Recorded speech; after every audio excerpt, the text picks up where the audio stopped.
momento nós devemos nos colocar em pedaços perante a Cristo, para que Ele possa nos reconstruir. Tivemos um momento em nossa vida que nós também estávamos perdidos. Nós somos encontrados, porque Deus ouviu o nosso clamor, a nossa adoração. Que nesse momento também de adoração, no momento de culto, você se quebre, para que Cristo possa te remoldar, para que assim você se torne um vaso novo, uma criatura nova, e assim, não mais em pedaços estará, mas será completo novamente, porque você foi completo junto a Cristo Jesus. Que Deus seja louvado.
Mas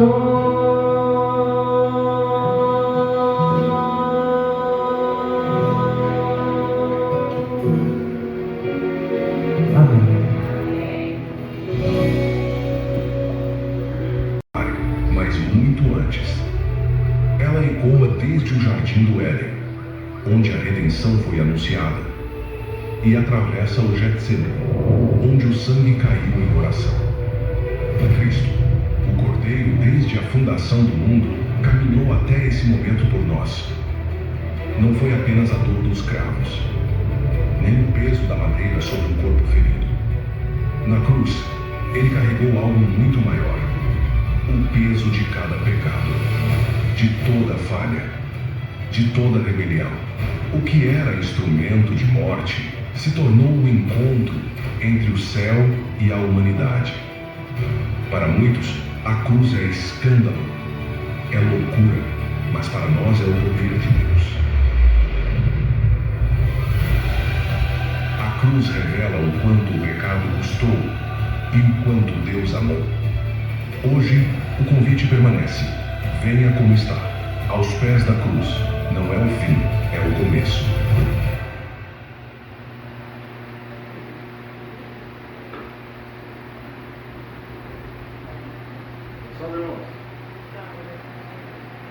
Então, essa semana, durante a semana inteira, nós vamos ter a presença de um teólogo, do irmão Gabriel França.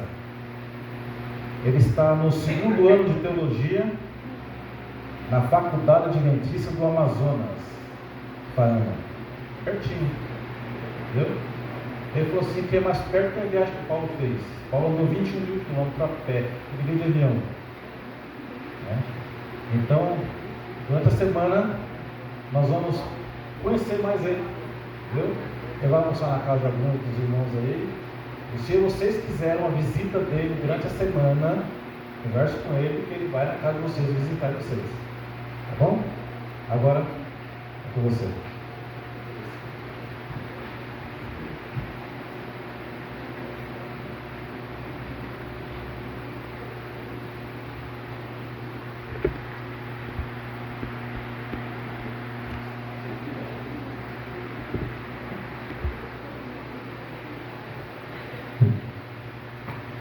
Bom dia.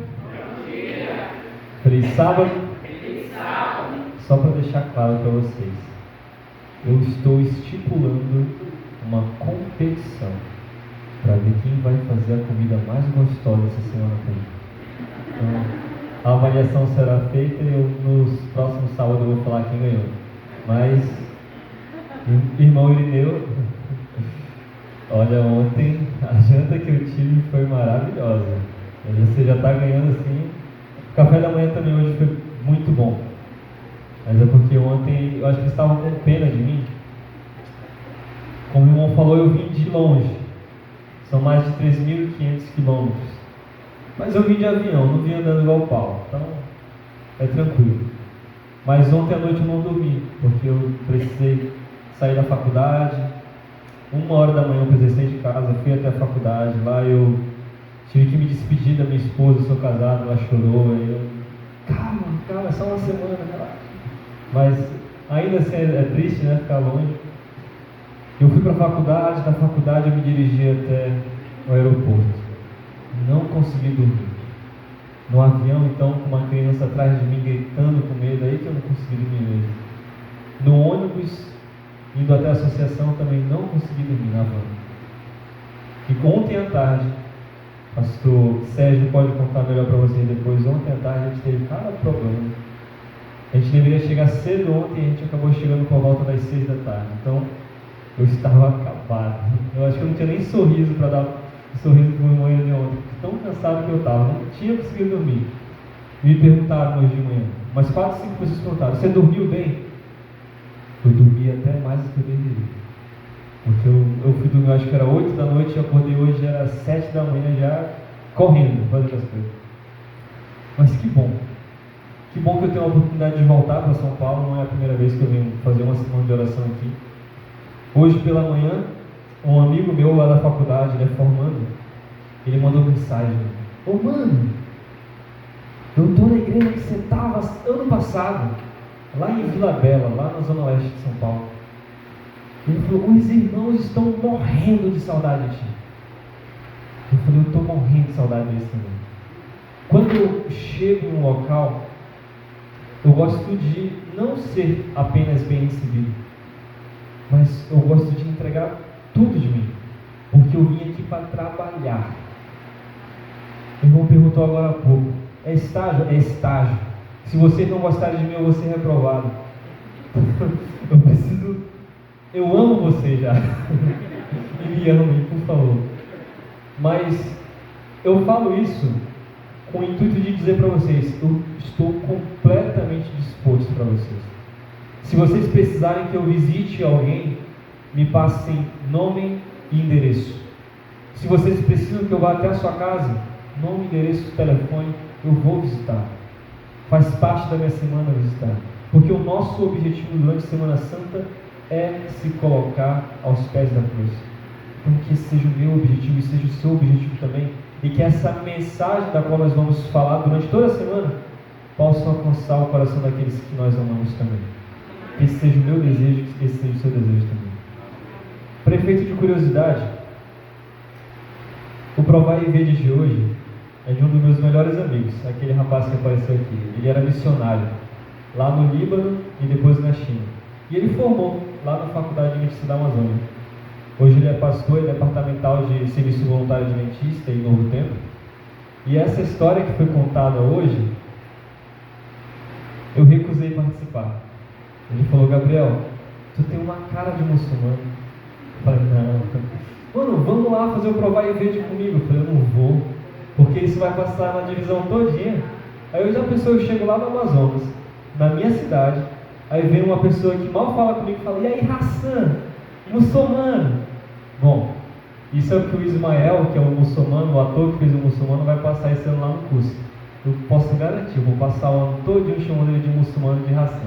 Aí que bom que eu recusei, porque imagina, eu estar aqui e vocês, hoje, tá na tela, tá aqui pregando também. Bom, o pessoal lá de Sorocaba que entenda isso quando ele for pregar lá hoje de manhã.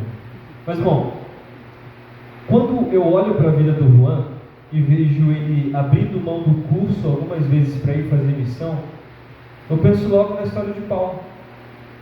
Porque Paulo, ele tinha um status, ele passou pela conversão, e como a lição dessa semana falou, 21.500 quilômetros aproximadamente. Isso é muito chão, muito chão. E eu comparo um pouco a vida dos dois porque o Juan, ele, apesar de ele já ter uma experiência no exterior, ele cresceu nos Estados Unidos e só depois ele foi para o Pará, ele ainda assim abriu mão de muita coisa. E é o sonho dele voltar. Mas como foi conversado um pouco antes ali na classe, tem muitas pessoas ainda que precisam ser alcançadas. É o nosso vizinho que precisa ser alcançado, é o nosso familiar, nosso parente, é o nosso amigo, nosso colega de trabalho. E durante essa semana eu convido você a estar em oração por essa pessoa. Pense em alguém, ore por ela. Certamente Deus irá abençoar e o Espírito Santo converterá o coração dessa pessoa. Nesse momento, eu convido você a fechar os seus olhos para falarmos com Deus. Oremos. Querido Deus eterno Pai, gratos te somos, Senhor, porque o Senhor nos permitiu nos reunir aqui na tua santa casa. Que nesse momento, ao abrir a tua palavra, que o teu Santo Espírito possa estar conosco, que possamos entender, que possamos colocar em prática e que possamos ter a capacidade, Senhor, de ensinar as outras pessoas e levar ela aos pés da cruz. É uma mensagem poderosa, a mensagem da cruz. Que essa mensagem seja pregada a todo mundo e que possamos ser teus instrumentos na pregação do Evangelho. Perdoe, Senhor, nossas falhas, derrama teu Santo Espírito sobre nós. São essas bênçãos que eu te peço e te agradeço em nome de Jesus. Amém. No lugar onde Jesus ele foi crucificado, havia um jardim. Não sei se todos têm essa informação. Lá em João, capítulo 19, versículo 40, vocês podem confirmar isso. Mas a crucificação, segundo o pastor Amin Rodolfo, foi antes disso. Foi no Getsemane, onde suor de sangue lágrimas caíram no rosto de Jesus. Ele diz que ali iniciou o processo de crucificação. Mas ele também diz que a crucificação iniciou muito antes disso, lá no jardim do Éden, onde um cordeirinho inocente foi morto por conta do pecado dos nossos primeiros pais. Nós podemos ver ali, simbolicamente, que já estava sendo representado o sacrifício de sangue por toda a humanidade. Mas lá em Apocalipse, capítulo 18, 13, versículo 8, lá fala também que Cristo é o Cordeiro morto desde a fundação do mundo. Ou seja, muito antes da criação, antes da fundação do mundo, ali já havia a mensagem de crucificação. Mas hoje nós vamos falar um pouco desse ato de amor. Nós vamos falar um pouco da crucificação, vamos falar um pouco sobre o que ela representa para cada um de nós e o que representava para o povo da época de Jesus, da época dos apóstolos. Para isso, eu convido você a abrir a sua Bíblia, lá em 1 Coríntios, capítulo 1, versículo 18. 1 Coríntios, capítulo 1, versículo 18. Primeiro nós precisamos entender algo. Vá abrindo sua Bíblia, enquanto eu falo. Nós precisamos entender que a cruz era um método de execução adotado pelos romanos. Ela era o que nós podemos chamar de sadismo legalizado. Você quer um exemplo de sadismo legalizado? A escravidão, por exemplo, onde era legal ter um escravo, onde era legal perante a lei açoitar o escravo. Isso é uma espécie de sadismo legalizado, onde pessoas sofrem e a lei permite. A cruz, ela era uma forma de humilhação, uma humilhação da qual as pessoas pensavam: como um homem que se diz filho de Deus, como esse homem que pode morrer de uma forma tão humilhante? A cruz e o processo da crucificação era dolorida e ela prolongava o sofrimento. A pessoa não era estendida ali e morria em 5 minutos, não. Tinha pessoas que ficavam dias ali. Então era um processo doloroso para punir os piores dos criminosos. E a gente olha para a história de Jesus Cristo, um homem que não fez nada de errado. E esse homem sofreu essa morte por mim e por você. Imagina a dor. E eu vou trazer algumas comparações pequenas aqui em relação a isso. Mas lá em 1 Coríntios, capítulo 1, versículo 18, está escrito, acompanhe: certamente a palavra da cruz é loucura para os que se perdem, mas para nós que somos salvos, poder de Deus. Pois está escrito: destruirei a sabedoria dos sábios e aniquilarei a inteligência dos instruídos. Onde está o sábio? Onde o escriba? Onde o inquiridor deste século? Porventura não tornou Deus louca a sabedoria do mundo? Visto como, na sabedoria de Deus, o mundo não o conheceu por sua própria sabedoria. Aprove a Deus salvar os que creem pela loucura da pregação. Porque tanto os judeus pedem sinais, como os gregos buscam sabedoria. Mas nós pregamos a Cristo crucificado, escândalo para os judeus, loucura para os gentios. Mas para os que foram chamados, tanto judeus como gregos, pregamos a Cristo, poder de Deus e sabedoria de Deus. Porque a loucura de Deus é mais sábia do que os homens, e a fraqueza de Deus é mais forte que a dos homens.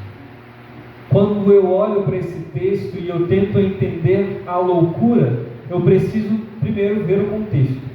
Mas vamos falar do processo de crucificação. Jesus ali sofreu uma pré-crucifixão e foi precedido pelo quê? Açoites, bofetadas, uma coroa de espinhos. Que humilhação! Eles diziam: você não é o rei? Então pega a tua coroa. Essa aqui, coroa de espinhos. Além de humilhante, era dolorido. Eu fico pensando, por exemplo, lá nos meus colegas de turma, quando o professor pede para eles ficarem calados, eles começam a ficar falando. Sabe o que ele faz? Ele pega o colega e fala assim: você vai para lá. Ele fica aqui no canto, de costa. Fica ali uns 10 minutos, igual o castigo de criança mesmo.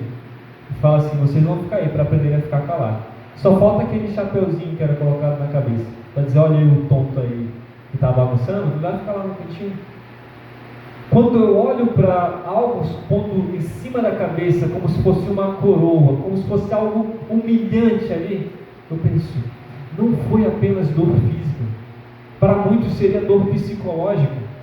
A crucificação foi ali algo que não era bem visto aos olhos da sociedade. E além disso, eu continuo. Além dele ter levado o açoite, as bofetadas, além dele ter uma coroa, vocês lembram que ele ainda precisou carregar um madeiro que pesava ali 25 a 30 quilos ali, por todo o caminho? Sabe o que eu lembro? Quando um pai chega assim no filho: você aprontou? Você aprontou, né? Vai lá pegar o cinto. E a criança vai o quê? Pegar o cinto, já começa a chorar, e pega o cinto e já vai chorando. Por quê? Ele sabe que ele vai apanhar. Aquele percurso da criança, da sala de estar até o quarto, é dolorido, é dor psicológica. A criança ali só falta morrer de tanto gritar. Ele sabe que vai apanhar. E eu comparando com esse momento aqui, onde Jesus ele pega a cruz, ele leva ali por todo aquele caminho, e ele já sabia do sofrimento dele. E qual era a reação dele? Ele sofreu calado. Por quê? Porque ele sabia que aquilo era necessário. A crucifixão, ela foi dolorida de diversos pontos. No Calvário, quando ele chegou, ele precisou ser colocado ali de braços abertos, despido, e as pessoas olhando ali aquele que deveria ser o Rei dos Reis, o Messias prometido, e as pessoas apontavam assim: esse é o Rei que foi prometido há tanto tempo? O que as pessoas esperavam? Lutero ele fala que a cruz é a fonte do verdadeiro conhecimento de Deus, e eu vou explicar isso para vocês. Cada religião ou ideologia precisa de algo para representar. Você olha, por exemplo, vamos falar de algo político. A gente não vai debater política, vou falar de algo político.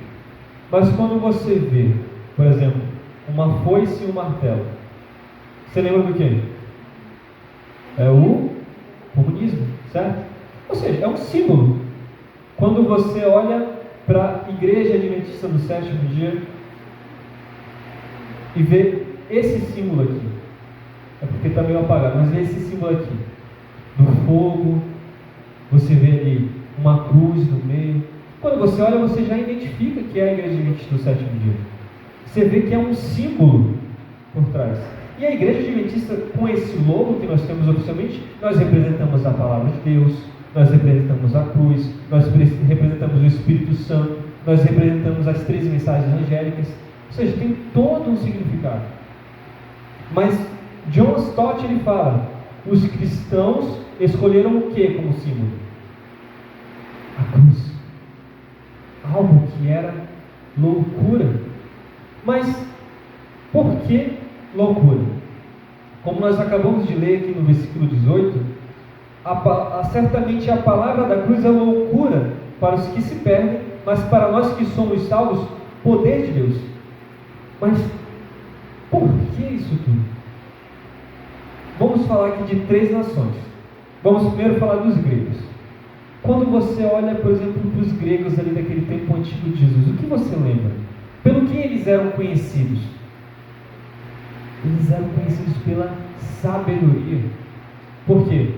Porque porque já tinha passado o tempo de Aristóteles, já tinha passado o tempo de Platão. A filosofia grega ali era o ápice do conhecimento. Então, quando eles olhavam para um Messias prometido, eles pensavam que vai vir um sábio, um mestre. E eles pensavam dessa forma. Os romanos, por outro lado, não sei se todos assistiram o filme Gladiador, por exemplo, mas os romanos eram força bruta. Os romanos eram guerra, era poder, era lei, era organização, era sistema. Então eles precisavam de um rei, um imperador que tivesse todas essas características. Alguém que fosse representado dessa forma. E os judeus? Os judeus, eles se gloriavam no quê? Religião. Os méritos deles terem vindo da linhagem de Abraão. Eles se gloriavam nas tradições. Os gregos se gloriavam no conhecimento. Os romanos se gloriavam na força, na lei. E os judeus na sua tradição. Mas no que nós precisamos nos gloriar hoje? Abra sua Bíblia. Lá em Gálatas, capítulo 6. Gálatas 6, versículo 14.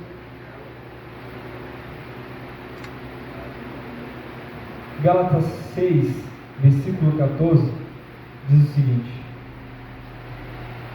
mas longe esteja de mim gloriar-me, senão onde?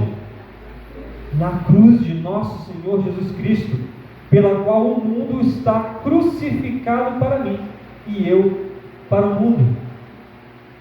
Onde nós precisamos nos gloriar na cruz? Onde nós precisamos nos gloriar? Na cruz.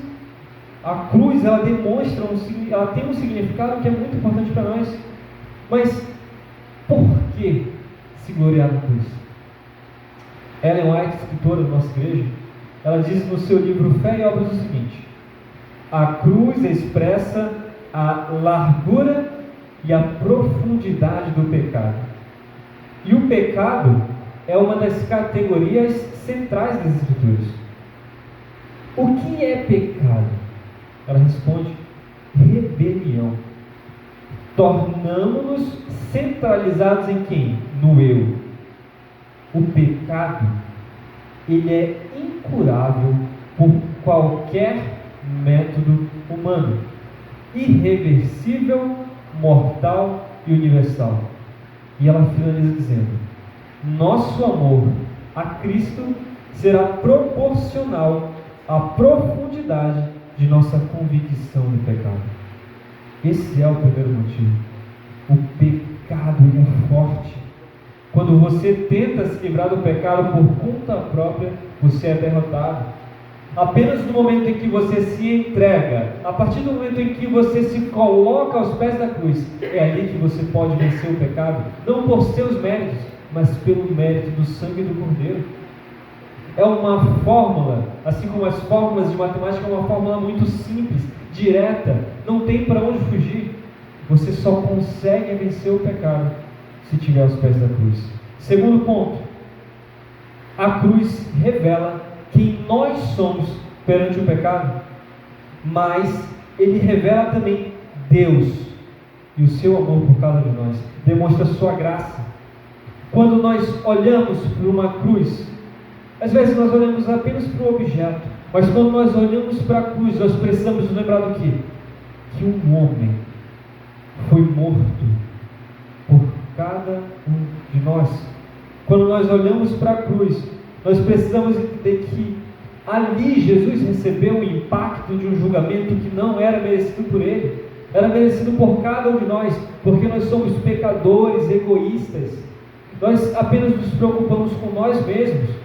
Mas Jesus, em seu ato de amor altruísta, sem querer nada em troca, ele morreu por cada um de nós. O nosso papel hoje é amar Ele, assim como Ele nos amou primeiro. Não é eu que digo, mas a Bíblia. E o terceiro ponto: a cruz, ela é a única solução para o dilema humano. Vocês lembram de Naamã, o general sírio? Ele era descrito ali como um homem com vários títulos. Ele ali era um homem poderoso para a humanidade.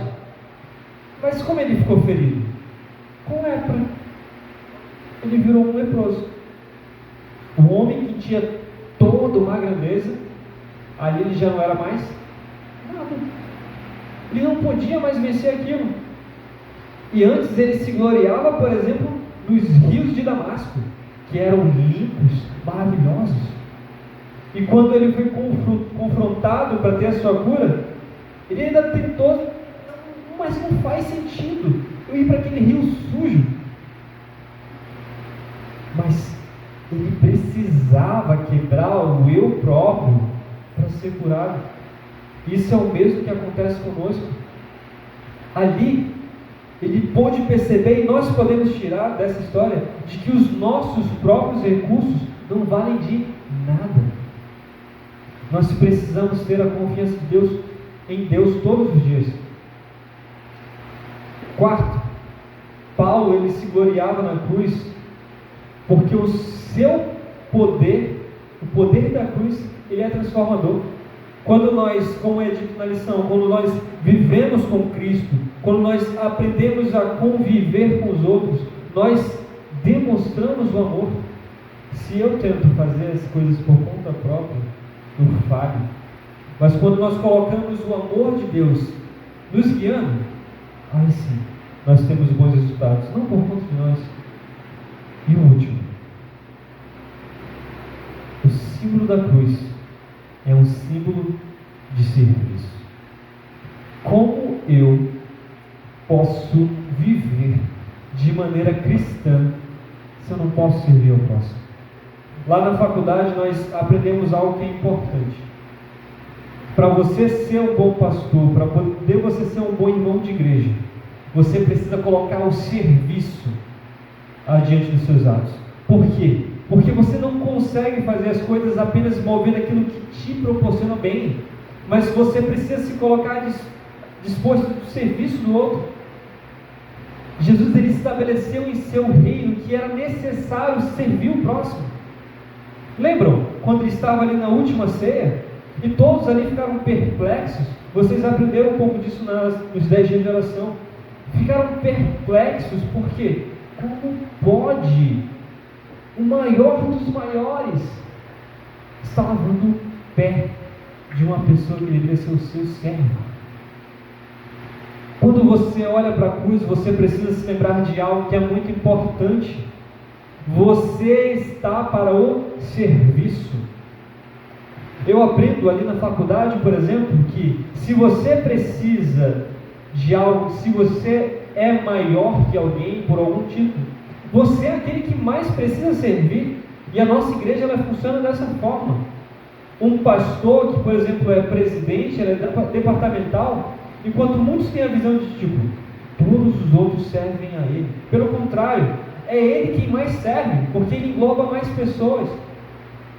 É um serviço que não é para o seu bem próprio, mas para construir algo que vai levar outras pessoas aos caminhos da cruz. Nós precisamos olhar para a cruz e entender que ela é símbolo de serviço. E já concluindo, a salvação, ela não é algo que se coloca à venda. Ano passado eu tinha um amigo meu da faculdade que ele tinha um costume de quando ele pregava, ele tirava R$20 do bolso. Acho que eu vou fazer isso aqui para vocês ficarem de olho em mim. Mas ele tirava R$20 do bolso, levantava assim, que emprestar venezuelano, que emprestar para atenção no culto vai ganhar R$20, meu grande. Ele falava desse jeito. Ele gosta de falar, meu grande. R$20. Quem cantar mais forte vai ganhar R$5. E os meninos lá do internato pulavam cantando lá. É para casa, eu vou. E ganhava R$5 no final. A salvação não funciona assim não. Não é algo que está à venda não. Você não pode colocar condições, não. Por quê? É um dom. É gratuito. É algo que Deus te proporciona. É algo que já foi planejado muito antes do pecado.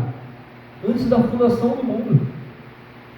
Nós não podemos comprar. Por quê? Porque todo o nosso mérito é de pretensão, arrogância, egoísmo.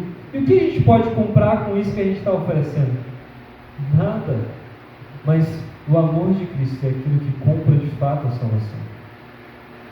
Quando você se coloca, ao contrário do sistema humano, quando você se coloca à disposição e você começa a trabalhar acreditando no poder da cruz, quando você se ajoelha perante a cruz e entende que somente por aquilo você de fato será salvo, é então que Ele vai começar a transformar a tua vida. Então, eu quero terminar com uma última história. Eu sou adventista de berço. E eu sou de uma cidade lá do interior do Amazonas. O nome dela é Altazes, terra do leite, do queijo. Lá nessa cidade, hoje, existem 8 igrejas adventistas. Mas na minha infância só existiam 4. Depois que foram plantadas mais 4. E lá, a igreja adventista é forte. Todo mundo lá conhece a igreja adventista. Todo mundo sabe onde que fica. O prefeito, por exemplo, sempre está lá ajudando quando tem uma campal, por exemplo.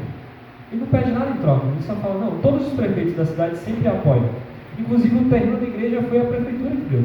Porque sabe do poder que a igreja ela tem através de Deus de transformar a comunidade. Ela tem esse apoio. Mas antes de eu ir fazer o curso de teologia, antes de eu tomar essa decisão, eu já tinha um emprego bom. Eu sou formado em contabilidade, essa foi a primeira faculdade. Eu trabalhava já no hospital adventista lá de Manaus. E lá meu salário era incrível, eu já tinha meu carro próprio, eu morava num apartamento bom, eu já estava prestes a me casar. E assim, minha vida estava estável, estava tranquila. Mas aí veio a oportunidade de fazer o vestibular e eu fiz o vestibular. Eu fiz o vestibular e assim, só vou ver se eu consigo passar na prova, mas eu não vou não.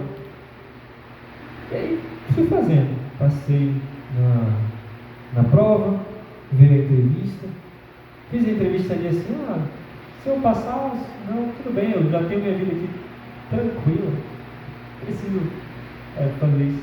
Mas eu fiz a prova, só que o resultado não vinha. E começou a mexer ali no meu coração. Pera aí, o chamado está vindo?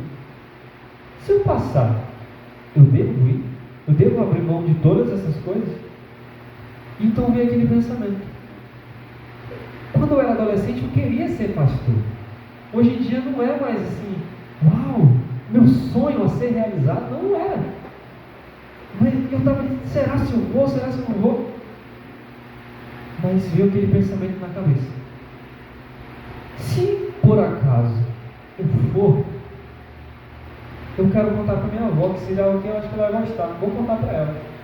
Mas deixa sair o resultado para poder contar para ela.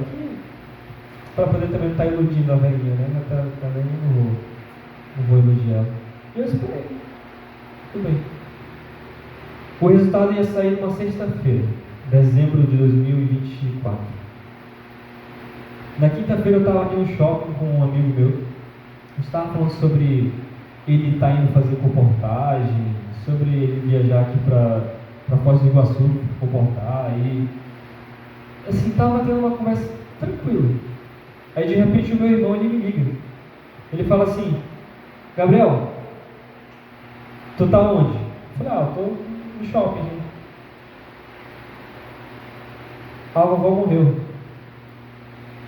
O que você vai fazer? Você vem pra cá?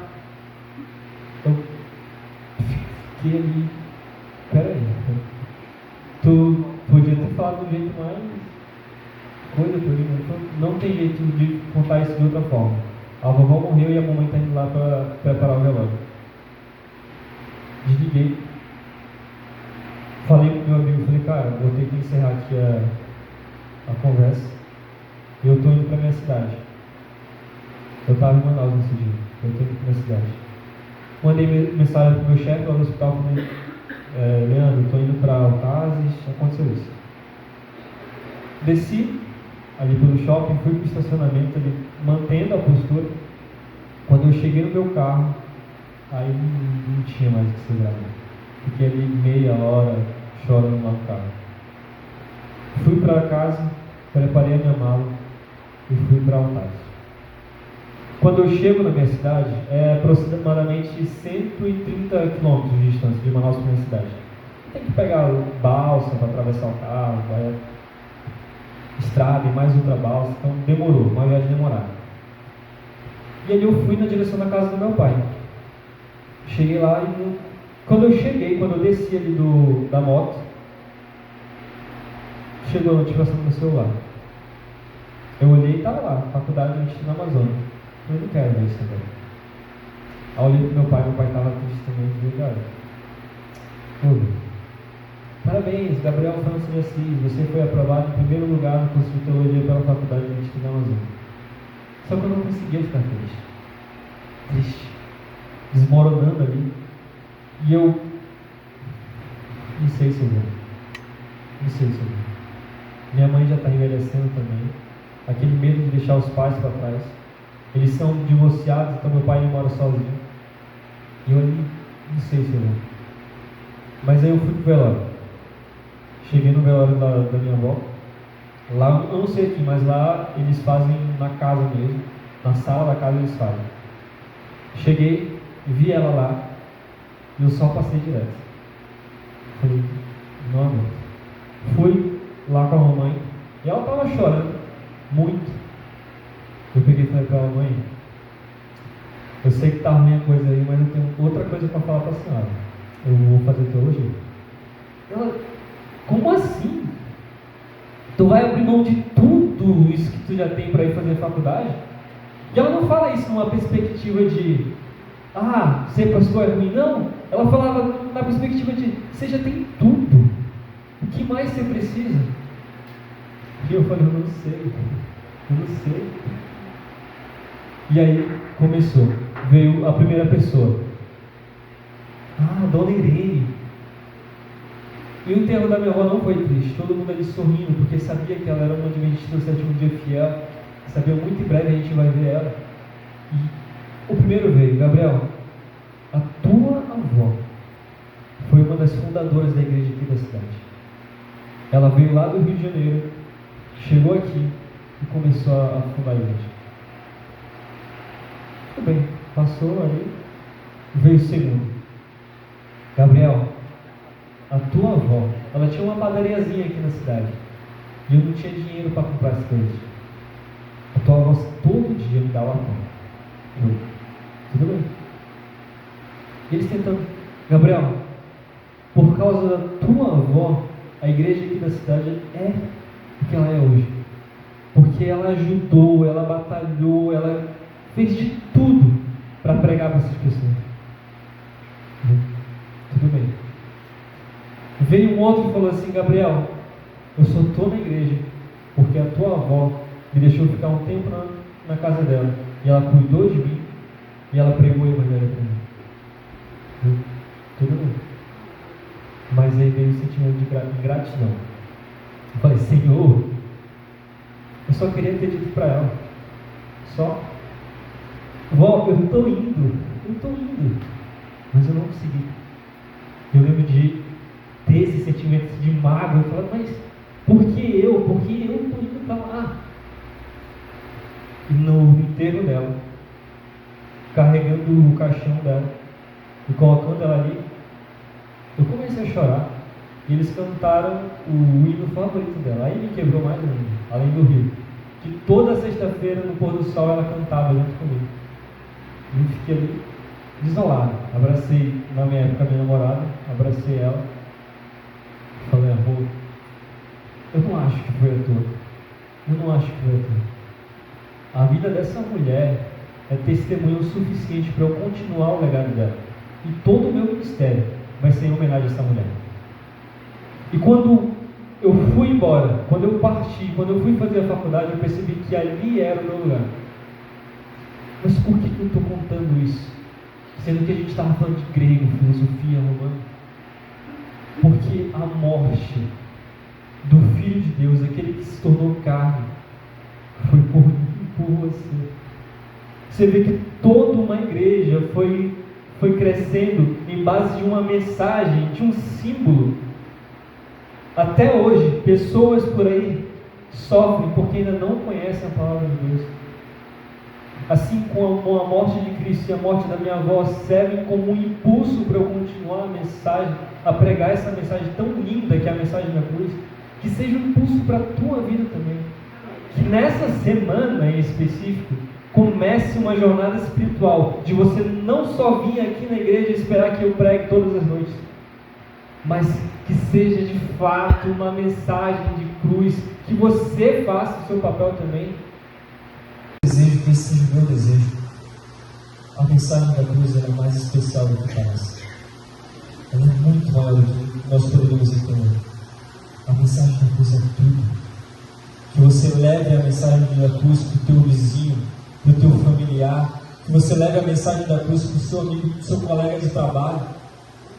Nessa semana, todos os dias eu vou estar orando por alguém especial. E se você quer que eu ore por alguém especial essa semana, me diga nome, me diga endereço. Eu quero fazer questão de orar por essa pessoa e, se possível, fazer com que essa igreja possa se tornar lotada, não por números, mas de fiéis pessoas que se ajoelharam aos pés de Deus. Se o teu desejo for salvar a tua família, se o teu desejo for levar a palavra de Deus para essas pessoas, para as pessoas que você ama, que o Espírito Santo te ajude a trabalhar. Juntos em unidade, nós podemos fazer um bom trabalho, mas é com o poder de Deus que nós podemos alcançar as pessoas. Que as pessoas possam se entregar durante essa semana, possam permanecer fiéis, possam permanecer cumprindo, até que esse Cristo crucificado retorne para salvar cada um de nós. Que esse seja o meu desejo, que esse seja o seu desejo também. Se esse é o seu desejo, se você quer salvar a sua família, seu vizinho, seu familiar, fique de pé. Nós vamos fazer uma oração. E depois da oração, nós vamos juntos cantar o hino Rude Cruz, em número 103. Obrigado. Vai ter uma mensagem musical? Então, escute a mensagem musical e entregue o seu coração a Jesus.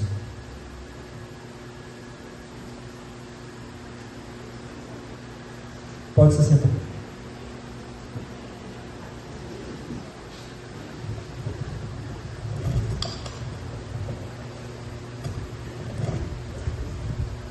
Assim como Cristo morreu na cruz para nós, Ele ainda espera a nossa decisão, a decisão do nosso irmão, para que nós possamos aceitar esse grande sacrifício que foi entregue na cruz.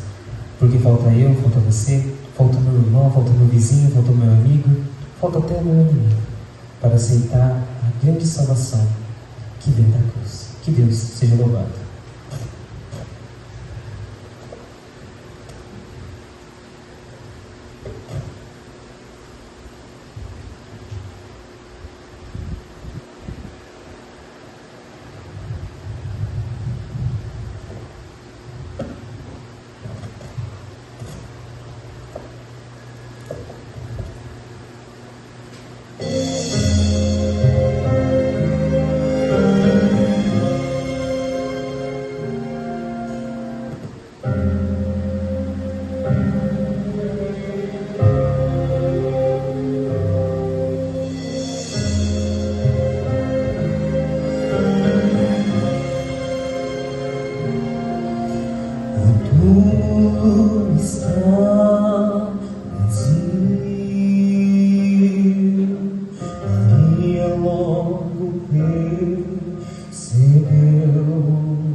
Poderoso, seu nome chamou.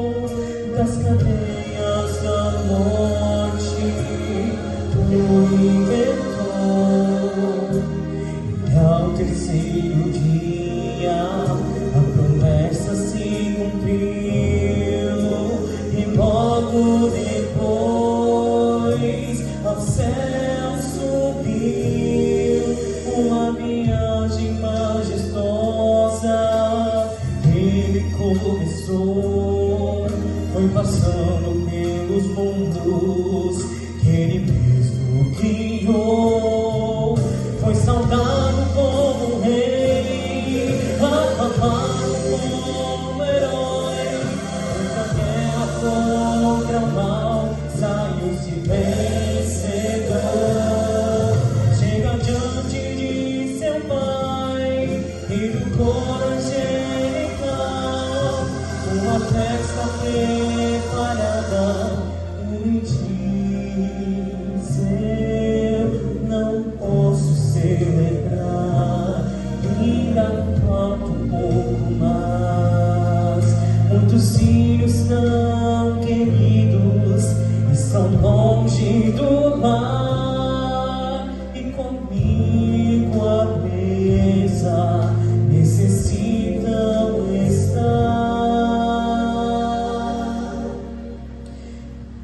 Ainda falta você se entregar, ainda falta você o aceitar, pois não foram em vão aqueles cravos nas mãos. Não, não, não. Falta você se decidir, falta você não resistir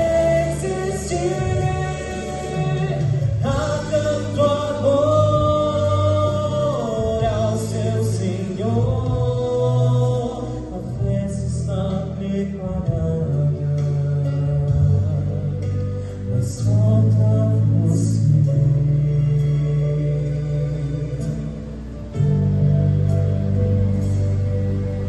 A festa está preparada, só falta você.